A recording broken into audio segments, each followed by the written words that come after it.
Hello and welcome to Improve Your Voice. My name is Darren McStay, and today I'm going to be reviewing and taking a look at the voice of Brené Brown. Design is a function of connection. So Brené Brown is an American professor, author. She's done some very popular TED Talks, and she's a speaker, and she talks about often the topic of vulnerability, which is an interesting topic, especially when it comes to the voice, because sometimes in order to step up and step out and use our voice in public, we have to really connect with our vulnerabilities. And so being such an influential speaker and very popular, I wanted to take a look at one of her talks. So I just, without kind of being too picky, I just picked the first one that came up. And this was from 2013. So let's just take a little look and listen, and let's see what we can get from Brené Brown. How are you feeling about the 99 conference? Before we go any further, did you see that? Did you see that? I'm going to show you that again. Watch. How are you feeling about the 99 conference? Did you see that? Did you get that? Did you see what she did? She asked the question, she went, considered it. She let go. She let go of the air. Now that is something that people need to do more often. Letting go of that air. People hold on to their breath. People hold on with the question and they try to think of it and they try to answer it, but they're not feeding their body any more oxygen to actually inspire the thoughts to work as they should. So she let go because she couldn't get it. She let go of the air. Then she breathed in again. And then she had the answer. Now, I'm always suggesting that because of breath feeding our minds and our bodies these nutrients, that sometimes if we're holding on to breath, we're holding on to a question, we're not always going to find the answer and it becomes difficult. This happens with speakers a lot when they get stuck on stage and they're feeling vulnerable, funny enough, and they want to check their words and they know what they want to say but they can't remember it and they hold their breath. People stop breathing. They stop breathing. Now this is fundamental to life and the voice, so you need to breathe.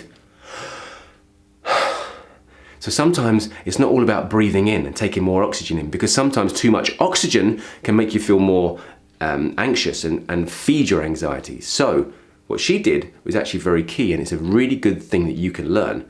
If you're stuck on stage or you're feeling anxious or you lose your words, breathe out. Sigh. Let it go. Give yourself a second. Breathe in again, and 99% of the time, where you were will come back to you. The things you needed to say will come back to you. You start to feel more confident, you start to feel more calm, and that is a really good example of someone who feels a bit anxious, not too sure about how she's going to answer the question, so she just lets it go. Literally lets go of physical tension, lets go of the air, breathes out carbon monoxide, and then starts again, refreshes herself. It's a key thing you should do. Brené Brown, thank you for demonstrating that. Let's carry on. And my answer was, what do you think is the least invasive way to extract eyeball juice from a first grader? And his response was, oh God, are you in that place? And I said, no, really, here's the idea. There is a total pink eye epidemic in my son's class. Let's look at one of the downsides of Brené Brown first. I think that she's not doing her voice any favors because she's often sitting on her pulse register, which means she's kind of keeping her voice up high, but she's slowing down her vocal fold vibrations, and so it's making a croaky sound. And so she starts off very well, she's very clear up here, and then she goes down here and gets stuck in her throat. And it sounds like there's a bit of damage when she does that. I don't think it is, but it does sound a bit, it weakens her voice, and it weakens personally the message because it's so considered and it feels like there's insecurity behind it. What do you think is the least invasive way to extract eyeball juice from a first grader?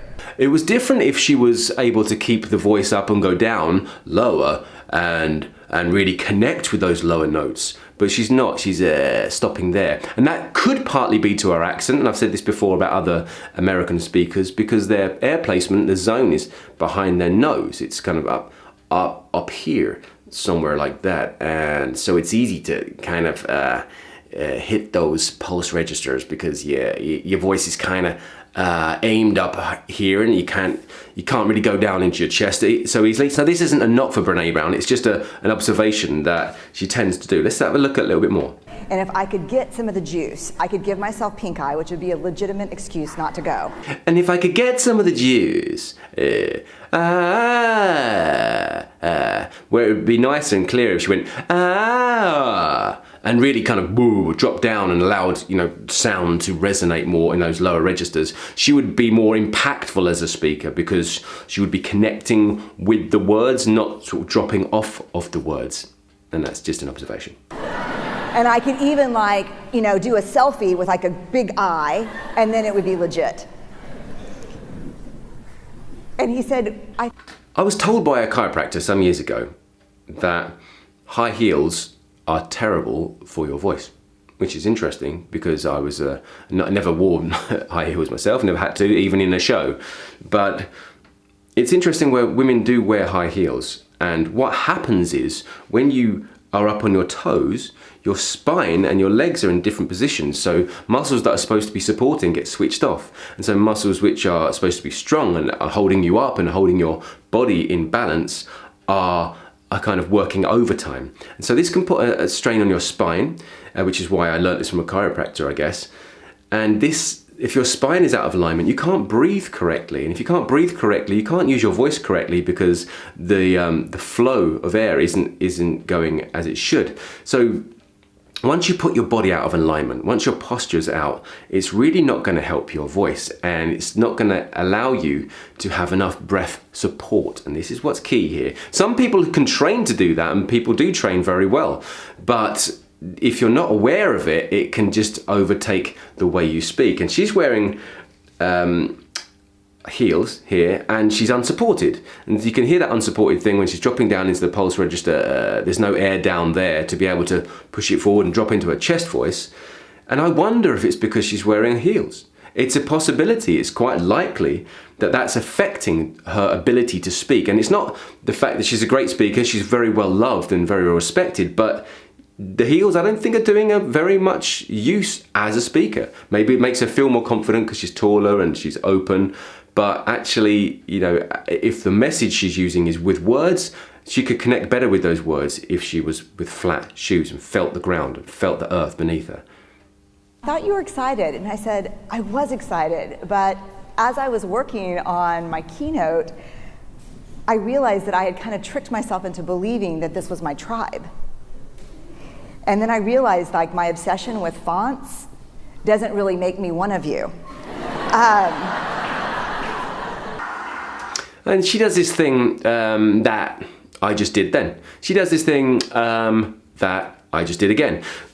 What we tend to do as humans, and it's a habit that we've learned from other people and we take them on board, is we use as a way to connect the dots. We're letting people know that I'm thinking, I haven't quite got the thought yet.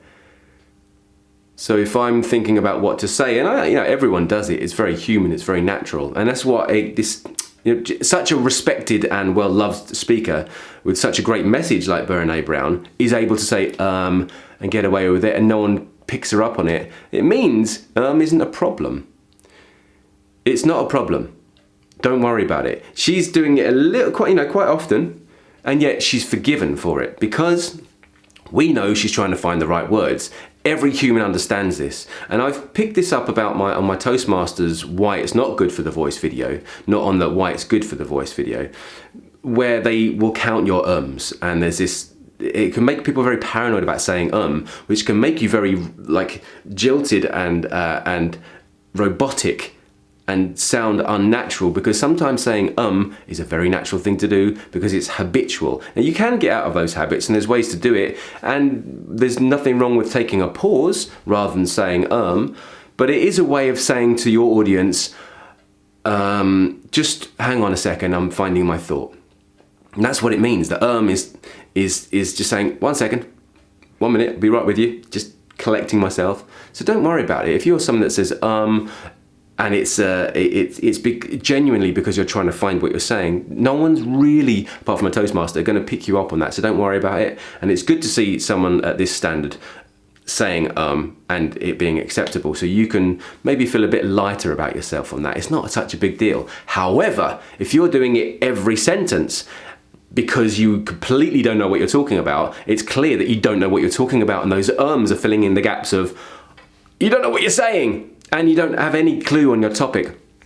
And that's when it becomes an actual problem.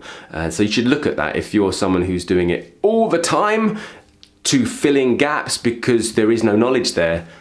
Learn what you're talking about and you'll find that the ums become less and they'll be filled with words of wisdom and value instead. Right, let's carry on.